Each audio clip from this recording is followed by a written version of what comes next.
warahmatullahi wabarakatuh. Halo teman-teman, kami dari kelompok 12 mata kuliah Al-Quran Perbankan Syariah 1B. Baiklah, di sini kami akan menjelaskan materi kami yang berjudul Qosasil Quran. Untuk mempersingkat waktu, marilah kita simak video kelompok 12 berikut. Pengertian Qosasil Quran. Menurut bahasa, qosas berupa bentuk jamak dari kata kisos, yang berarti mengikuti jejak atau menelusuri bekas atau cerita atau kisah di dalam Al-Quran. Kata qosas juga mempunyai 3 arti tersebut, seperti terdapat dalam ayat 69 surah Al-Kahfi yang artinya lalu keduanya mengikuti kembali jejak mereka sendiri. Dalam ayat ini, qosas berarti mengikuti jejak yang sama dengan menelusuri bekas. Lalu ayat 11 surah Al-Qasas yang artinya ikutilah dia. Di sini hafal kusi atau qosas berarti mengikuti ayat 62 surah Ali Imran yang artinya sesungguhnya ini adalah cerita yang benar, dan ayat 111 surah Yusuf yang artinya sesungguhnya pada kisah-kisah mereka itu terdapat pengajaran bagi orang-orang yang mempunyai akal. Menurut istilah, qosas Quran ialah kisah-kisah dalam Al-Quran yang menceritakan ihwal umat-umat dahulu dan nabi-nabi mereka, serta peristiwa-peristiwa yang terjadi pada masa lampau, masa kini, dan masa yang akan datang. Sejarah perkembangan Qosasil Quran. Kisah-kisah Al-Quran pada umumnya mengandung unsur pelaku, peristiwa, dan dialog. Ketiga unsur ini terdapat pada hampir seluruh kisah Al-Quran, seperti lazimnya kisah-kisah biasa. Hanya saja peran ketiga unsur itu tidaklah sama, sebab boleh jadi salah satunya hilang. Salah satunya pengecualian ialah kisah Nabi Yusuf. Ia mengandung ketiga unsur itu yang berbagai menurut teknik kisah biasa. Cara semacam ini tidak ditemui pada kisah lain. Hal ini karena kisah Al-Quran pada umumnya bersifat pendek.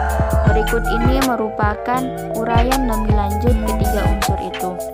Yang pertama, pelaku. Pelaku kisah-kisah yang terdapat dalam Al-Quran tidak hanya manusia, tetapi malaikat, jin, bahkan burung dan semut. Yang kedua, peristiwa. Hubungan antara peristiwa dengan pelaku pada setiap kisah amatlah jelas, karena kedua hal itu merupakan unsur-unsur pokok suatu kisah. Tidak dapat dibayangkan adanya pelaku tanpa peristiwa yang dialaminya. Yang ketiga, percakapan atau dialog. Tidak semua kisah mengandung percakapan, seperti kisah yang bermaksud menakut-nakuti. Tetapi ada pula kisah yang sangat menonjol percakapannya, seperti kisah Adam alaihissalam dalam surah Al-A'raf ayat 11-25, surah Tohaha ayat 9-99 dan lainnya. Macam-macam qosasil Quran. 1. Dilihat dari sisi pelaku. Mana Al-Quran membagi qosah atau kisah-kisah Al-Quran dalam 3 bagian, yaitu apa? Kisah para nabi terdahulu. Bagian ini berisikan ajakan para nabi kepada kaumnya, mukjizat-mukjizat dari Allah yang memperkuat dakwah mereka, sikap orang-orang yang memusuhinya, serta tahapan-tahapan dakwah perkembangannya, dan akibat yang menimpa orang beriman dan orang yang mendustakan para nabi.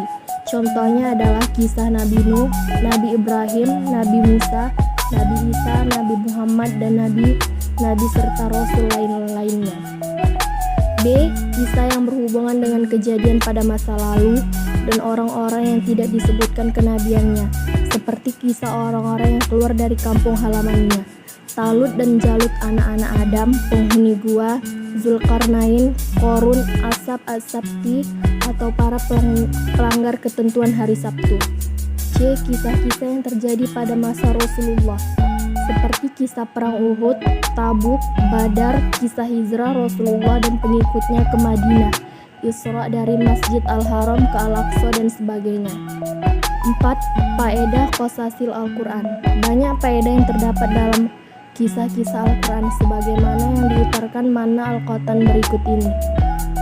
meneguhkan hati Rasulullah dan hati umatnya dalam menegakkan agama Allah, serta menguatkan kepercayaan orang-orang yang beriman melalui datangnya pertolongan Allah dan hancurnya kebatilan beserta para pendukungnya, menjelaskan prinsip-prinsip dakwah dan pokok-pokok syariat yang dibawa setiap nabi, membenarkan nabi-nabi terdahulu dan mengingatkan kembali jejak-jejak mereka, memperlihatkan kebenaran Nabi Muhammad dalam panutannya mengenai orang-orang terdahulu.